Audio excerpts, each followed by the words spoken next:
Prestasi gemilang ditunjukkan oleh tim sepak bola CP Papua di depan para pendukungnya di dua laga awal. Tim besutan yang rutin ini tampil begitu eksis dengan melibas kedua lawannya di laga awal cabur sepak bola Peparnas ke-16 di Papua.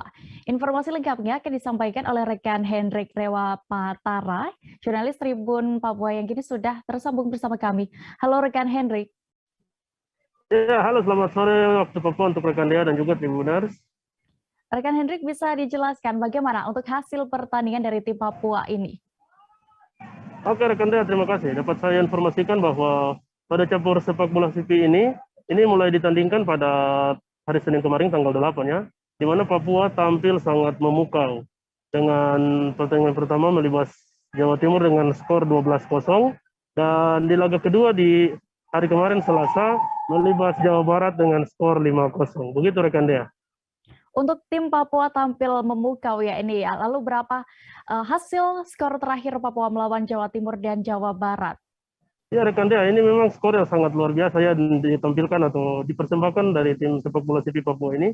Yang mana pada melawan Jawa Timur mereka melibas Jawa Timur dengan skor 12-0 dan melawan Jawa Barat mereka melibas Jawa Barat dengan skor 5-1. Begitu rekan Dea. Informasi yang sudah Anda himpun, Hendrik, pertandingan untuk berikutnya Papua ini akan melawan provinsi mana?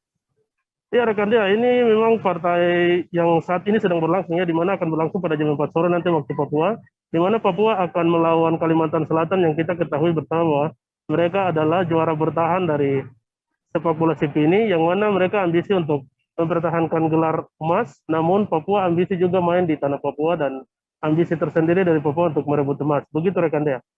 Baik, Tribuners, tadi juga rekan Hendrik sudah berhasil melakukan wawancara langsung bersama Albert Kaviar selaku kapten tim sepak bola CP Papua. Berikut kami tampilkan selengkapnya. Hai pemirsa Sri Papua TV, jangan lupa komen, like, dan subscribe, serta tonton terus berita-berita terupdate lainnya ya.